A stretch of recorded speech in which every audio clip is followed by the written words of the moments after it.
First up is Walter Jones from the Seattle Seahawks. Let's go,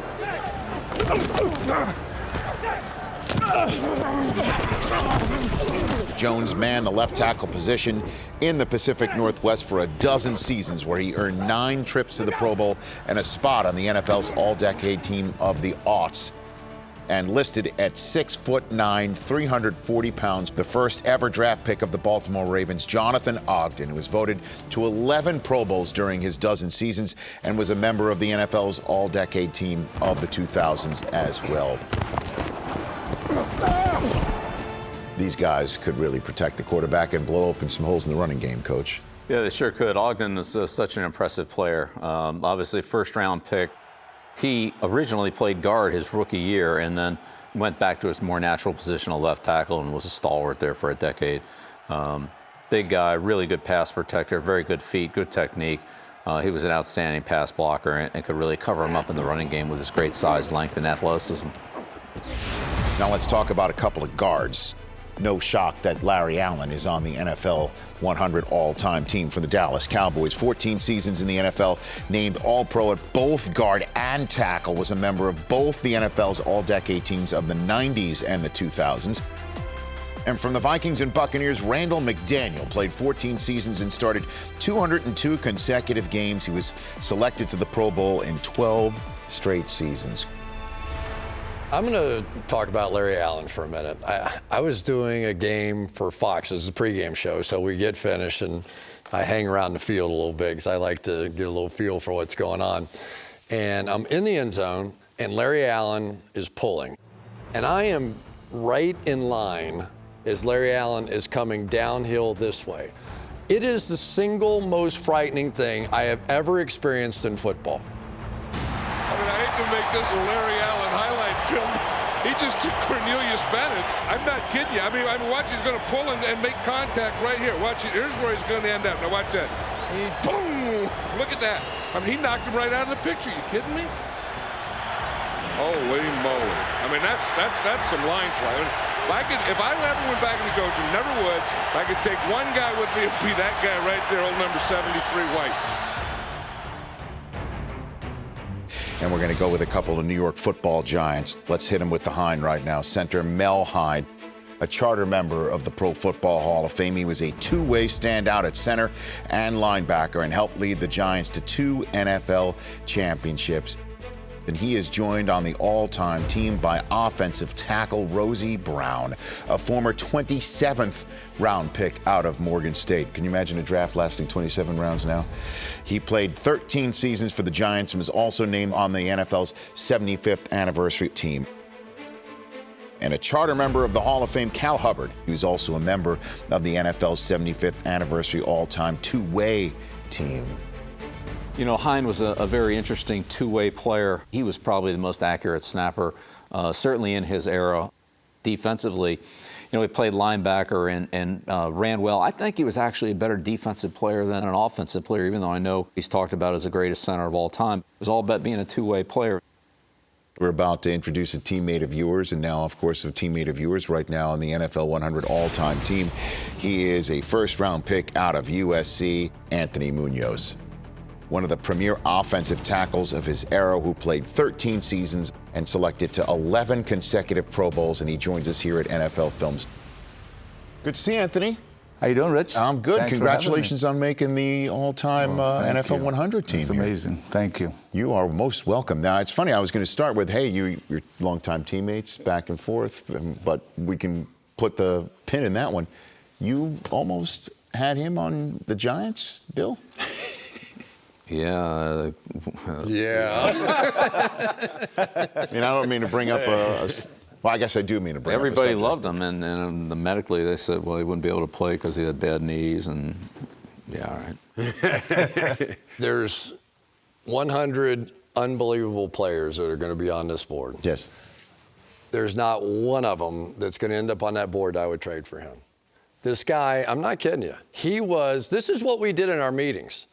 We would go in, and they would put in the run game. And they would get up, and they'd do the blocking scheme, whatever.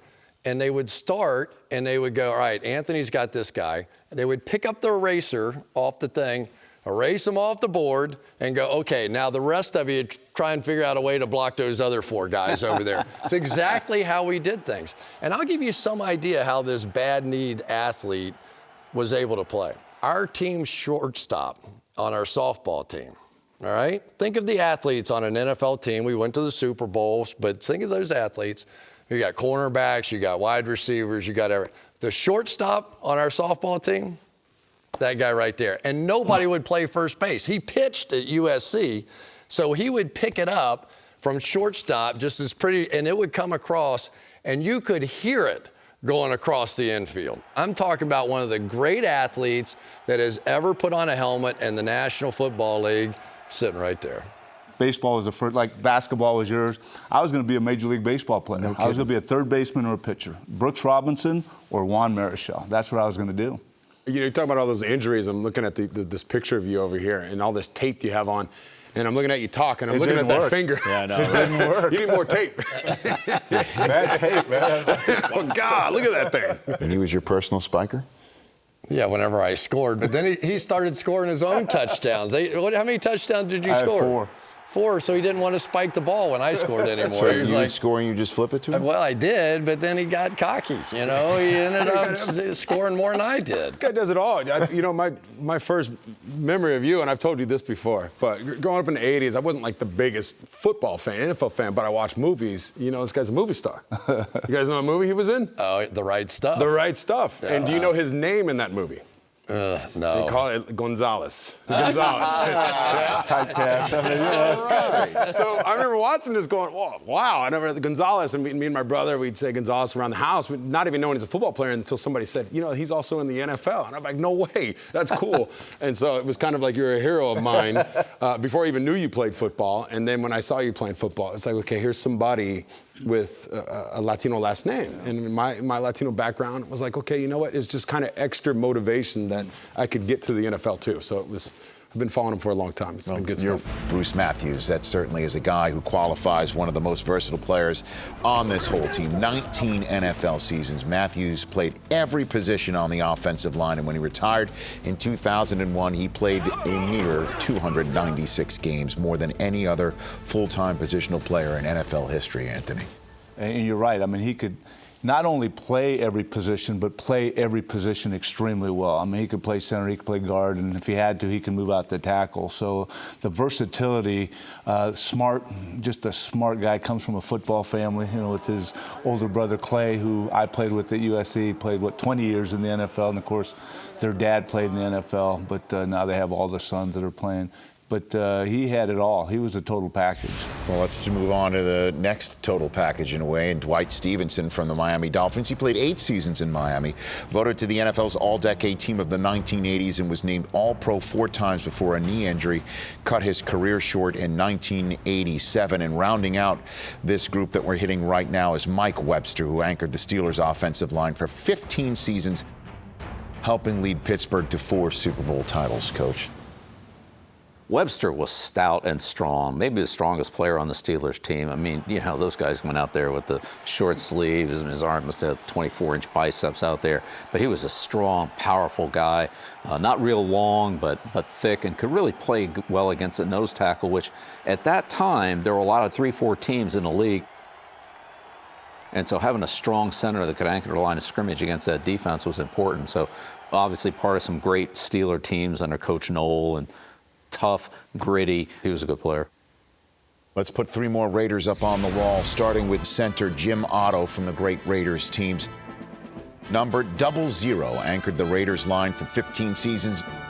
He played next to left guard Gene Upshaw, and Upshaw's on this team as well, playing 15 seasons in the silver and black. He was named to the NFL's 75th anniversary team, and also making the all-time team is left tackle Art Shell, who was a 15-year member of the Raiders and was voted to the NFL's all-decade team of the 70s, Anthony. I mean, watching those guys on that left side, amazing. Upshaw's ability to pull and get downfield. But, you know, for a tackle to watch Art Shell, it was fun growing up and watching those guys on the left side. And, of course, they were celebrities. Oh, I mean, that was a goodness, celebrity offensive line because they did so much pulling and getting out in front of guys. Well, they would maul and beat people up. Yeah, big time. It's time for another film session with Coach Bill Belichick. You've got the floor with offensive guard John Hano, who wore that Pat Patriot on his helmet for 13 seasons. Bill? In 1972, he was the SEC champion in both the shot put and the discus. So that gives you some idea of his explosiveness and power. He was literally at the point of attack on every play. If they ran to the right, then he was the puller, as he is here on a power type play. And if they ran to the left, they ran behind him. A strong punch and pass protection. You know, that's kind of classic Hannah right there. Good use of hands, and this is an explosive guy. But this guy's really looking to hit somebody. John's just looking for contact, and you can see his height. Really, he used it to his advantage here. He got under defenders, played with great leverage and explosion. I mean, he wiped some guys out. He wiped them out consistently. Next up, two-way star from the Chicago Bears that you like a lot, and apparently was drafted by George Papa Bear Hallis because he liked his name. Dan Fortman with two N's, played 8 seasons in the Windy City, and then again, a member of the NFL's 75th anniversary two-way team. Well, Dan was a little bit of an undersized player. He played guard on offense, and he played both on the line and at linebacker on defense. These are the kind of plays that were his highlight plays. Quickly could get to the second level on the linebackers, and just wipes them out. It almost looks like a real athletic center. Very, yes, that's exactly right. Defensively, here he is playing on the line of scrimmage over the guard. Again, uses his hands well, sheds a block, strong tackler. Was very good technique and very good with his quickness. We go from two-way player to 2 Baltimore Colts for you to chew on here in the film session. Offensive guard Jim Parker is first up. He played 11 seasons in Baltimore, and he was an All-Pro at both tackle and guard, and a member of the NFL's 75th anniversary team to boot. Jim's a very explosive and powerful guy. You can see him pulling here, a little bit like what we just saw with Hannah. I would say a little bigger guy, especially for the time that he played. And Parker was dominant in the running game.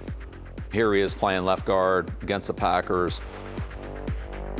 Strong kick-out block there on Davis, who's he played against a lot of good players in his era, paving the way there for Lenny Moore. He did a lot of things well, played 2 positions, which is unusual, and played them both very well. Then we'll move on to the former coach of Cincinnati right now, and he's obviously on this team not for coaching, but he's one of the greatest offensive tackles of all time. He's Forrest Gregg, who played in a then NFL record 188 consecutive games from 1956 to 1971, and he won 5 championships and 3 Super Bowl titles, and obviously he's one of the guys that Lombardi would coach. He said Forrest Gregg was the finest player I ever coached.